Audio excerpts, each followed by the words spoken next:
नमस्कार शेतकरी बांधवांनो, तुम्हाला फवारणी पंप चार्जिंगवरला फवारणी पंप ऑनलाईन अर्ज कसा करायचा त्याचा मी तुम्हाला या व्हिडिओमध्ये पूर्ण सविस्तर अशी माहिती सांगणार आहे। सर्वात पहिल्यांदा आपल्याला गुगल क्रोमवरती यायचं। गुगल क्रोमवरती आल्यानंतर आपल्याला महाडीबीटी फार्मर इथं आपल्याला लॉग इन करून घ्यायचं आहे।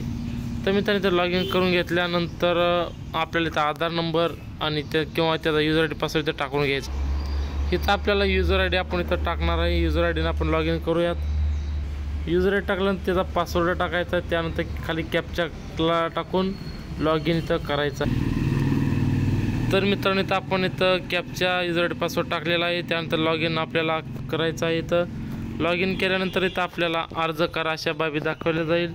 आपण पहिलं ऑलरेडी रजिस्ट्रेशन केलं असल्यामुळे आपल्याला इथं नवीन रजिस्ट्रेशन करायचं नाही, डायरेक्ट लॉग इन होणार आहे। त्यानंतर आपल्याला अर्ज करा या पर्यायावरती इथं क्लिक करायचं आहे। त्यानंतर आपल्याला असे बरेच ऑप्शन दाखवले जाईल। तिथं कृषी यांत्रिकी अवजारं, परत सिंचन साधने सुविधा, परत बियाणे, खते, फलोत्पादन, सौर कुंपण योजना। त्यानंतर मित्रांनो, ह्यामध्ये आपल्याला 1 नंबरला यायचं आहे कृषी यांत्रिकीकरण अवजारामध्ये। इथं आपल्याला बाबी निवडा या पर्यायावरती क्लिक करायचं आहे। बाबी निवडा या पर्यायावरती क्लिक केल्यानंतर आपल्याला त्यानंतर मुख्य घटक इथं तुम्हाला निवडायचा आहे। कृषी यंत्र अवजाराच्या खरेदीसाठी अर्थसहाय्य, त्यानंतर इथं तपशील निवडायचा आहे। ट्रॅक्टर चलित, पॉवर टिलर चलित, परत प्रक्रिया संच, पॉवर टिलर, बैल चलित, मनुष्य चलित, स्वयंचलित। तर इथं मित्रांनो, आपल्याला फवारी पंप मनुष्य चलित असल्यामुळे मनुष्य चलित असा अवजार निवडायचा आहे। त्यानंतर इथं यंत्र सामुग्री तर निवडायचं आहे। इथं आंतरमशागत, परत इतर अवजारे, कल्टिवेटर, कापणी यंत्र, चिखली यंत्र, टोकन यंत्र, नांगर, पेन यंत्र, पीक संरक्षण, तर फॉरेनचं ग्रास म्हणजे कडबाकुट्टी, मळणी यंत्र। इथं आपल्याला फवारणी पंप इथं पिकाचं संरक्षण करण्यासाठी आपल्याला फवारणी करावी लागते, त्यासाठी पीक संरक्षण अवजार इथं निवडायचं आहे। त्यानंतर इथं आपल्याला असे बरेच ऑप्शन दाखवले जाईल तुम्हाला। पॉवर नॅपस्कॅप स्पेअर, त्यानंतर तुम्हाला पॉवर नॅपस्कॅप, बॅटरी चलित फवारणी पंप कापूस, परत बॅटरी संचलित फवारणी पंप गळीत धान्य, बरेच ऑप्शन दाखवले जाईल इथं। तर तुम्हाला इथं गळीत धान्यासाठी आपल्याला बॅटरी पंप निवडायचा आहे, त्यामध्ये इथं क्लिक करायचं आहे। त्यानंतर तुम्हाला इथं अटी शर्ती लागू असतील तर इथं राईट करायचं आहे आणि जतन या पर्यायावरती क्लिक करायचं आहे।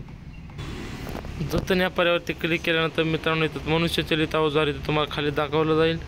इथं आल्यानंतर तुम्हाला 1 नंबर पेजवर यायचं आहे, मुख्य पृष्ठावर, आणि त्यानंतर मित्रांनो इथं आल्यानंतर आपल्याला अर्ज सादर करा बाबी निवडाच्यावरती अर्ज सादर करा या पर्यायावरती क्लिक करायचं आहे। या पर्यायावरती क्लिक केल्यानंतर तुम्हाला इथं एक टॉपअप दाखवला जाईल। आपण आपल्या पसंतीचे सर्व बाबी निवडल्याची खातरजमा करा। अर्जात आणखी काही समावेश करत असेल तर मेनूवरती जाऊन तुम्हाला क्लिक बटन अन्यथा अर्ज सादर करा या बटनावरती क्लिक करायचं आहे। तर मित्रांनो, सर्व आता पहिल्यांदा आपल्याला आपल्याला इथं क्लिक करायचं आहे। पहाला क्लिक केल्यानंतर तुम्हाला इथं प्राधान्यक्रम इथं निवडून घ्यायचा आहे। आपण एक अर्ज केल्यामुळे आपल्याला इथं मनुष्यचलित अवजारासाठी क्लिक करायचं आहे, तिथं या अटी शर्तीला क्लिक करायचं आहे आणि अर्ज सादर करा या पर्यायावरती क्लिक करायचं आहे। तर मित्रांनो, अर्ज सादर करा या पर्यायावरती क्लिक केल्यानंतर तुम्हाला इथं एक पेमेंट करावं लागणार आहे। ते 23 रुपयाचं ते पेमेंट केल्यानंतर तुम्हाला एक SMS येईल, अर्ज सक्सेसफुली युअर सबमिटेड असं SMS आल्यानंतर तुम्हाला तुमचा अर्ज सादर केला असं गृहीत धरण्यात येईल। तर मित्रांनो, आपला व्हिडिओ कसा वाटला ते आपल्याला नक्की कमेंटमध्ये सांगा, आणि तुम्हाला अजून कुठल्या अवजाराचं ऑनलाईन अर्ज कसा करायचा आहे त्याबद्दल मला कमेंटमध्ये सांगा। त्यावर मी तुम्हाला व्हिडिओ बनवून आपल्या शेतकरी कृषी मित्र या चॅनलवरती अपलोड केला जाईल। धन्यवाद।